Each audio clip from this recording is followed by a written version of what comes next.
Hey everyone, Ruby here, and today I'm going to start a new series on the channel where I go over the decks I hit Legend with in Standard, Wild, and Classic, and then I make a deck guide on them. So this video is about the deck I hit Legend and Standard with, Mage. The deck code will be in the description. This list is pretty standard. There's a deck of Lunacy in there, and I just feel like the card's still good after the nerf because it can just scam games and win you the game, and it's like kind of like a third Encanter's Flow. I think it is slightly worse than Encanter's Flow, but still pretty good. It can be a dead card sometimes, which is not the best, but yeah, you don't need this to play the deck. You can take it out, put in like another one portal, or Ring Toss, or like Shooting Star, or Ice Barrier if you're playing a lot of aggro. And yeah, so I only run one Ring Toss. I run one Nether One portal instead, because Ring Toss can be kind of clunky sometimes. You don't have that many cards to corrupt it. And another one portal is just good versus Mage and Priest spell heavy decks.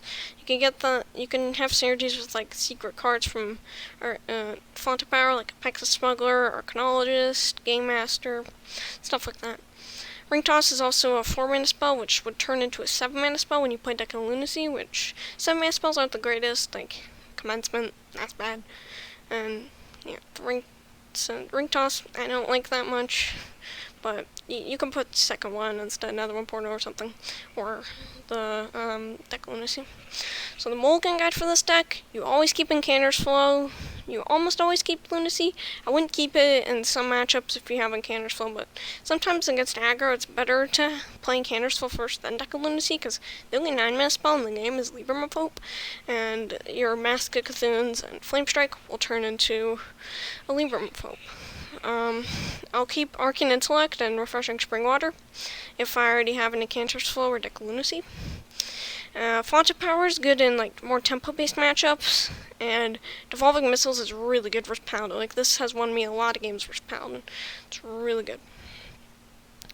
So yeah, now I'll go over a game I had, my winning game to Legend, and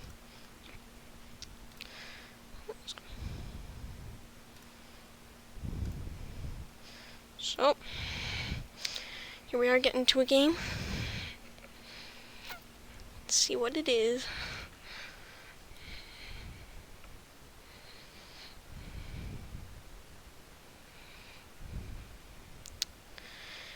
It's a warrior.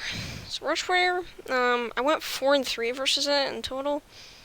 You kind of need Encanter's Flow to win this matchup. Mulligan here is pretty simple. I don't want any of these cards. They're all pretty bad. Look for Encanter's Flow, deck of Lunacy, and Font of Power is okay in this matchup.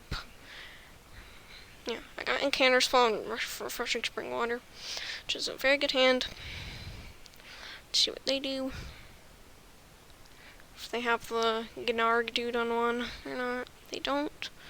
So here I don't want to coin Encanter's Flow since I don't really have a 2-drop to follow it up, and I have a good turn 1 play anyways with the Font of Power. So generally the rule is if you don't have a great follow-up for on 2 with Encanter's Flow, you just don't coin it out, you just play it on 2 instead. I did that there.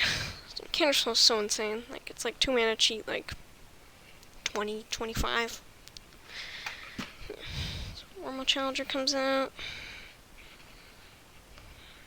So I could go for the Firebrand here, but that's not that great versus Sword Eater. I think I would rather just get the Secret and a Lap Partner down. I can coin a Pex's Blast, a Sword Eater that comes down.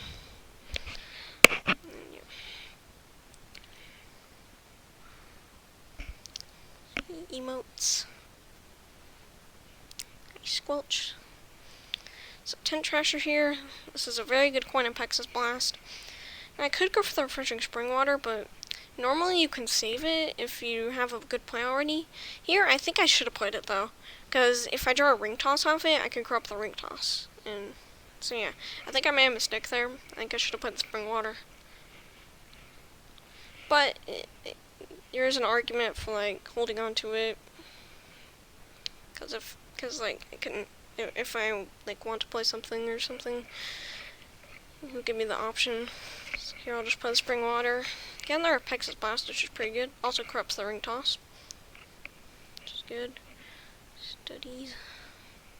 So I could take the Imprisoned Phoenix. Imprisoned Phoenix is really good off studies, because it, like, you can have an insane turn with the 2 spell power you get from it. Here I don't really have a great hand to use. I don't really have Cramp Session. So I always go for the Apex Blast and take the Lab Partner. Push the damage face, because minion damage face is really important in this deck. Like, if you can connect a lot of minion damage face, you're going to win a lot of games. And just finish them out with your Mask of Cthuns and Fireballs and stuff.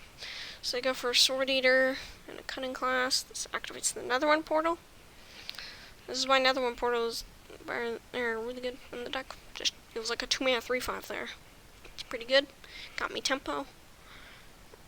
And yeah, so I could go for like a Firebrand, my partner Brain Freeze.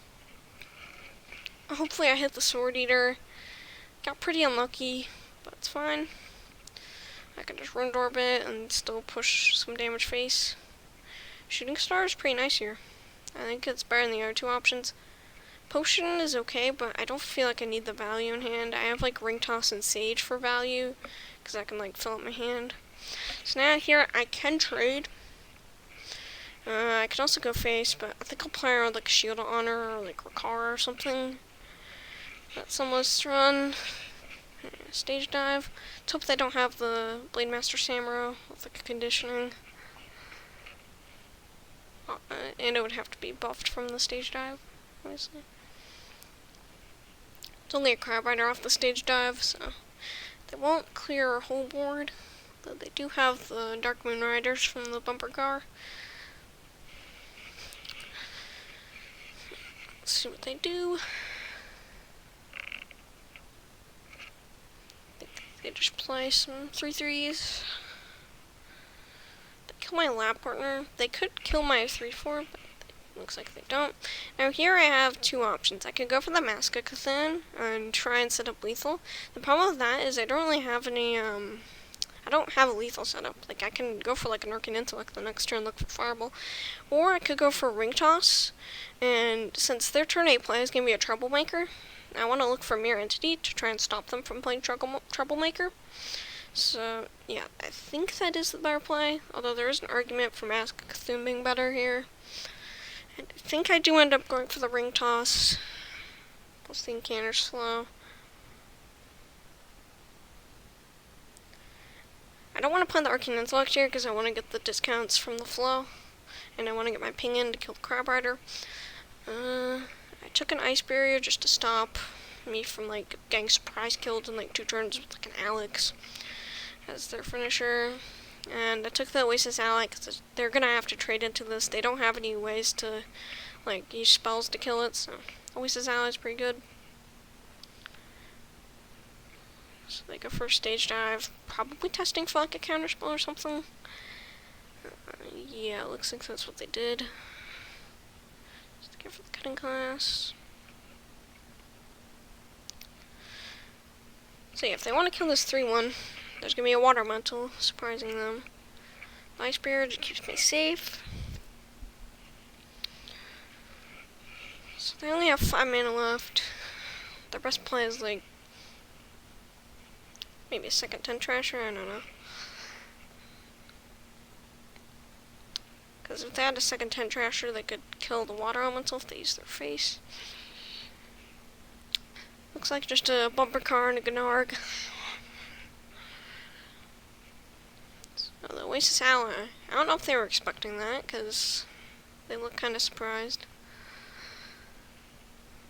And yeah, I'm just super far ahead from this situation. I have a double Encounter Slow deck. I have Sage if I want to draw 4. I'll start with Arcane Intellect, see what I get. Primordial Studies, very nice. Thalamus for some more cycle, pretty good.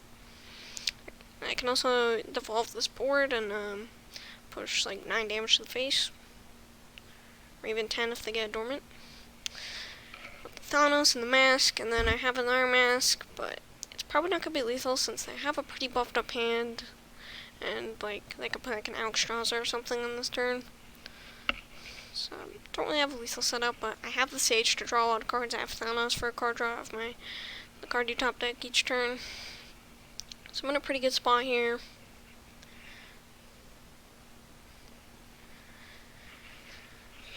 So Let's see what they do.